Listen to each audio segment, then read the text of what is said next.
आगे षष्ठम स्कंद में अजामिल का चरित्र है, अजामिल उपाख्यान। कल हमने चर्चा की थी भागवत के 10 लक्षणों की, शायद किसी को याद हो या ना हो। भागवत के 10 लक्षण। अत्र सर्गो विसर्गश्चा स्थानम पोषण मूतया मनमंत्रे सानुकथा निरोधो मुक्ति राश्रय। ये भागवत के 10 लक्षण हैं। तो तृतीय स्कंद से एक एक लक्षण एक एक स्कंद में घटता है। इस हिसाब से ये छठवें स्कंद का लक्षण है पोषण। क्या है पोषण? लक्षण है छठवें स्कंद का। पोषण मतलब क्या होता है? पोषण तो सभी समझते हैं क्या होता है। पोषित करना, पालना पोषना। जो हमें पाले पोसे, समझ लो वह हमारा पोषण कर रहा है। तो भगवान अपने भक्तों का पोषण करते हैं। और कैसे करते हैं, उसी की कथा ही छठवें स्कंद में आई है। दो कथाएं विशेष रूप से छठवें स्कंद में है।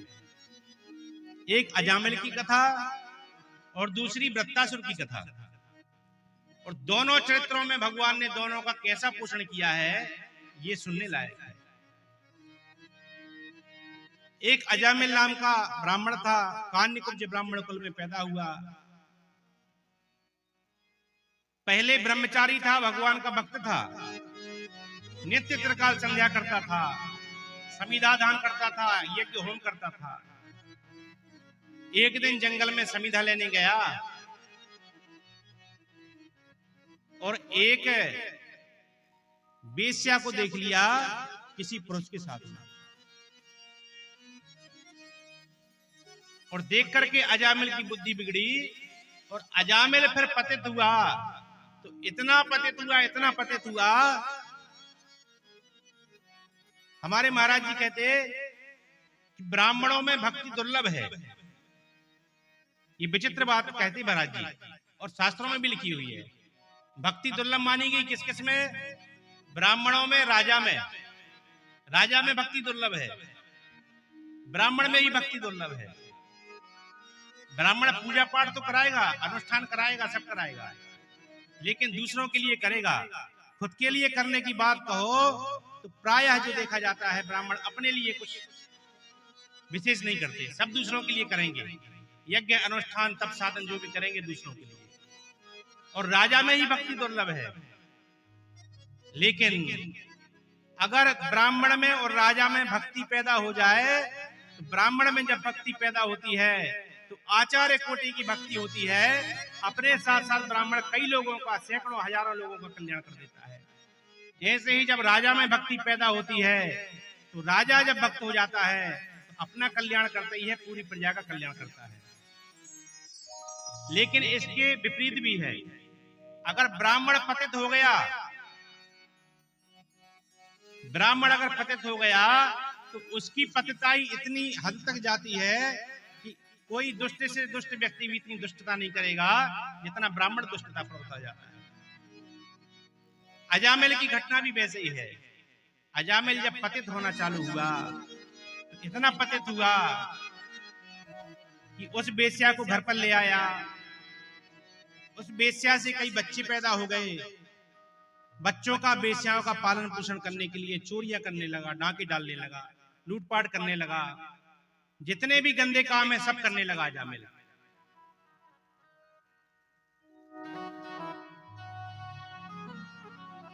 अब देखिए, हम जो कह रहे हैं पोषण का लक्षण घटित हो रहा है यहाँ। पोषण कैसे हो रहा है अजामिल का? एक संतों की मंडली आई और गांव में उसने किसी से पूछा, मंडली ने, भैया कोई भक्त का घर बताओ। तो गांव वालों ने मजाक में अजामिल के घर पे भेज दिया। दुष्ट लोगों ने बताना था भक्त का घर, तो बता दिया दुष्ट का घर। बेचारे भोले भाले संत अजामिल के घर पर गए। अजामिल के घर पर कोई नहीं था। उसकी पत्नी क्या, वो वेश्या थी जिसको उसने रख लिया था। उसने द्वार खोला तो देखा संतों की मंडली खड़ी है। संत बोले, देवी हम एक रात्रि यहाँ विश्राम करना चाहते हैं, आपके यहाँ कुछ प्रसाद आदि की व्यवस्था हो जाए, ठाकुर जी को भोग लगाएंगे और संत भी पाएंगे। वेश्या के नेत्रों में आंसू आ गए कि जीवन में पहली बार संतों का आगमन हमारे द्वार पर हुआ है, लेकिन हम इतने दुष्ट हैं कि हमारी सामग्री संत भोग कैसी लगाएंगे। तब उस वेश्या ने सारी बात बताई, महाराज आप गलत जगह आ गए हैं, मैं वेश्या हूं और हमारे पति है तो ब्राह्मण, पर अब ब्राह्मणत्व से पतित हो चुके हैं, तो हमारी सामग्री का आप कैसे भोग लगाएंगे। संत वापस जाने लगे। तब वेश्या ने चरणों में प्रार्थना की, महाराज सूखी सामग्री हम दे देंगे, आप लोग बना लें, ठाकुर जी को भोग लगा दें। अब देखो संतों के रूप में भगवान अजामिल का पोषण कर रहे, भक्ति का पोषण। कहीं से कहीं तक अजामिल का ऐसा चरित्र नहीं है कि जिसके चरित्र पर संतों की कृपा हो, लेकिन भगवान की कृपा से संतों ने उसका आग्रह स्वीकार किया, उसकी सामग्री ग्रहण की, ठाकुर जी को भोग लगाया। और संत जब किसी को कुछ पवाते हैं तो उसको बहुत कुछ देकर के जाते हैं, संत जिसके यहां कुछ पाते हैं। संतों ने देखा कि उसकी जो वेश्या थी वो पत्नी, वह गर्भवती है। संतों ने कहा, देवी हमने तुम्हारे यहां प्रसाद पाया है, तुम हमारी एक बात मान लेना। बोले क्या?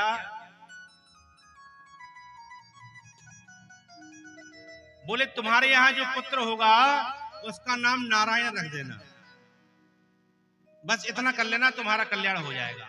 और कोई उपाय नहीं बताया। समय के अनुसार एक पुत्र का जन्म हुआ, पुत्र का नाम नारायण रखा गया। और धीरे धीरे अजामिल वृद्ध होने लगा और एक दिन अजामिल का अंतिम समय आ गया और यमदूत प्रकट हुए। यमदूतों ने जब यम कुटाई करना चालू की अजामिल की, तो अजामिल रोया, चिल्लाया और सबसे पहले उसने अपने पुत्र नारायण को बुलाया। हे नारायण रक्षा करो, हे नारायण बचाओ, हे नारायण रक्षा करो। उसका पुत्र नारायण तो नहीं आया, लेकिन भगवान नारायण के दूत वहां पर आकर के प्रकट हो गए। बोल भक्तवत्सल भगवान की जय। ये संतों की युक्तियां हैं। पहले के जमाने में भी आप लोगों ने देखा होगा, प्रायः गांव क्षेत्रों में बेटा बेटियों के नाम भगवान के नाम पर ही रखे जाते थे। उसका कारण क्या है? उसका कारण यही था कि जाने अनजाने में भगवान का नाम हमारे मुंह से निकलता रहेगा। और भगवान नाम की इतनी महिमा है कि गोस्वामी जी ने कहा है, भाई को भाई अनख्याल सहु, नाम जपत मंगल दिसी दसहु। आप कैसे भी भगवान का नाम लो, नाम आपका कल्याण करके रहेगा।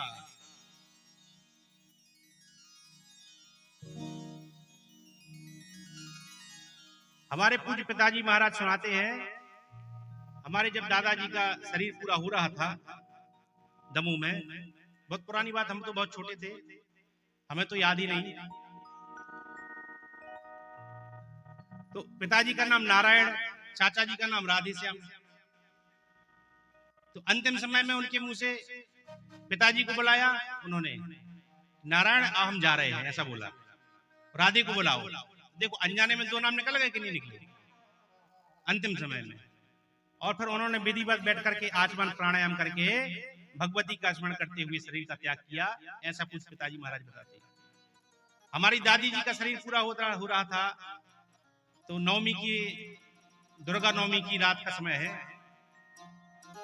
तो वो चाचा जी के यहाँ रहती थी, उनका नाम राधे।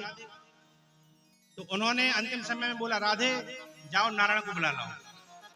तो देखो अनजाने में ही सही, लेकिन अंतिम समय में उनके नाम से भगवान नाम निकल गया कि नहीं निकल गया। इसलिए अपने पुत्रों के नाम हमेशा भगवान के नाम पर ही रखना चाहिए, क्योंकि अंतिम समय में कैसे भी हो भगवान का नाम मुंह से निकल जाए। भगवान के पार्षद आए तो यमदूत बोले, भैया तुम लोग कौन हो? भगवान के पार्षद बोले, तुम बताओ तुम कौन हो? यमदूत बोले, हमारे राजा ने हमें आज्ञा दी है कि ये बड़ा दुष्ट है, इसको पकड़ करके लाओ घसीटते हुए। भगवान के पार्षद बोले कि ये दुष्ट पहले था, अब दुष्ट नहीं बचा। क्यों? इसके मुंह से हमारे भगवान का पावन नाम निकल गया है, इसलिए अब ये दुष्ट नहीं बचा। यमदूत बोले भैया इसने तुम्हारे स्वामी का नाम नहीं लिया, इसके बेटे का नाम नारायण है। भगवान के पार्षद बोले भैया इसके बेटे का नाम कितने दिन से नारायण है? 5 साल से, 10 साल से। तो हमारे स्वामी का नाम नारायण अनादिकाल से है, तो बताओ असली नाम किसका हुआ, इसके बेटे का कि हमारे स्वामी का? और अजामिल चुपचाप ये दोनों की बहस देख रहा, पार्षदों की बहस भी सुन रहा और यमदूतों की भी। और खूब बहस हुई। अंत में भगवत पार्षदों ने डंडे मार मार करके यमदूतों को भगा दिया और अजामिल के प्राणों की रक्षा की। अजामिल को समझ में आ गई कि धोखे से भगवान का नाम निकल गया, तो भगवान के पार्षद आ गए। अगर सही सही भगवान का नाम लिया होता सही में, तो साक्षात नारायण आज उपस्थित हो जाते और अजामिल का जीवन बदल गया। उस दिन से अजामिल भगवान का भजन करते हुए फिर अंतिम समय में भगवान के धाम को गया। बोल भक्त वत्सल भगवान की जय हो।